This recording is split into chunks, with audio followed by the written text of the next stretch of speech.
punches on either side to set up power punches. It's a fascinating video. He literally shows his feet as he's doing his shovel hook, and his front foot is totally planted. You guys have to watch this video. It will totally revolutionize what you think about punching and punching power, and what's intuitive and what true power is. So anyways, guys, there's a lot of stuff that they can teach you in a boxing class in terms of leverage and mechanics that you can do on the fly. I find that the Mike Tyson customado peekaboo style just works beautifully in sparring, and it's one of these things you can do if you're afraid, if the pressure's on, if you're not feeling it, as opposed to some of these powerful styles you can really only do if your mechanics, if your violin is perfectly tuned, kind of like long-range boxing. Anyways, that having been said, I just want to go over 3 basic combinations that he used. The first of which was the shovel hook and the uppercut. The second is the double left hook. And the third is the uppercut left hook. The uppercut left hook, you see him using against Trevor Berbick, and usually every other time you see a pro throw a left hook, uppercut left hook, it's usually something like that. Or maybe it's a short uppercut left hook on the inside. Tyson made it even different. You guys got to remember, at his age, he wasn't the Goliath. He was David. He was short for his height, even at 6 feet. There were heavyweights he fought who were 6'8", 6'7", 6'4" was the norm. Guys who were athletic and towering over him, but they didn't have the technique, the quick twitch, any of that. Watch his fight with Trevor Berbick.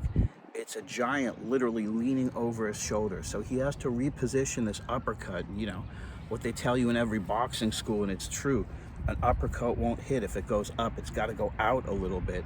But this is totally antithetical to that. It's the complete opposite. When you have somebody like Mike Tyson at Trevor Berbick leaning over his shoulder, he literally had to punch backward.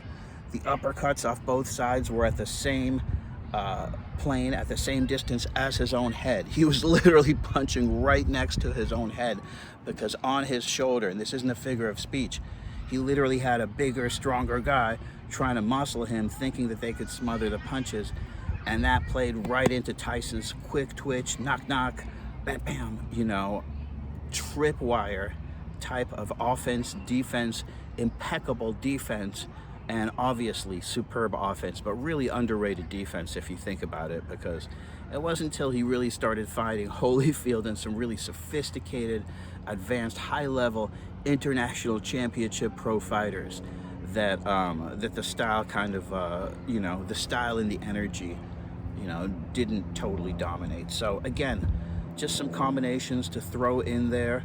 The rear uppercut, front hook, it's always great. Throw some head feints in there, drill that a little bit. And, you know, whether you're a tall guy or a short guy, you're gonna need a long uppercut at some point. Tyson had a great long uppercut too, and he would always be really good about just slipping his head off the way. Also, of course, he had a great overhand, and it's not talked about enough, the Tyson overhand, but this the Tyson slip and overhand was a staple of what he did. And of course, the slip and double left hook. And inside, again, when he had these bigger men leaning on him, trying to get physical with him, trying to take their size advantage, which if you've ever sparred, you know, that works so well. If you're bigger than the other opponent, wrestling them, moving them around, if you're bigger and stronger, you know, and have better technique, obviously, but size and strength does matter quite a bit, but not with Tyson, because his technique was so much better. He used that, and like a tripwire, the first knock, the opponent touching him, the second knock, him hitting them, that liver shot followed by the lead uppercut.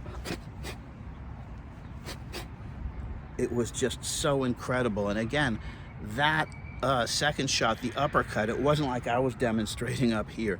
He had a guy leaning over his head. He was literally punching backward. If you slow it down and look at it, Tyson was punching backward. He was used to it. He was used to having big guys lean on him and totally dropping them. So he just reinvented punching mechanics, lines of punching, how you even punch. You know, really underrated athlete. Nobody else ever did it like that. The closest that ever came, if you look at the tapes, is Floyd Patterson, who did the peekaboo style, but it was kind of modified because then again he would go into this like long range fighting, distance fighting mode, and then he would do the peekaboo. Tyson took down giants, took down guys much bigger, and used this peekaboo style, in my humble opinion, better than anyone, and actually recreated and defined the style. Custom motto, rest in peace, and thank you, Mike Tyson, for creating, just being such a great athlete, you know, stylistically being so unique. You know, the total opposite of Muhammad Ali. If you look at Muhammad Ali was loose. It was all loose power. It was all being on the outside. It was all moving backward, getting you tired, and then setting up those huge monster shots. Tyson just cut to the chase. He'd slip inside, dip inside with incredible, underrated defense. He took so few shots because he was so cognizant. And when he couldn't make you miss, you got to see this in this corner with James Smith where he describes it. It's just like this, ba-bam, this super quick rhythm where he uses one super soft shot off the front to set up a monster power shot off the back, or like Freddie Roach taught us, super soft shot on the front to set up off the back to set up a power shot off the front. What Freddie taught us to do, the Roach coach, is kind of like use this post and then jump out of the way to the right and then land a straight right hand and then do something else quick before the coach called you for stiff arming. Roach coach, gotta love the little bit of dirty boxing he taught us. And another one he taught us was to frame up with the rear hand and use this on the inside to set up those front power punches. So Tyson used all this stuff, but he didn't have this kind of like slow range finder.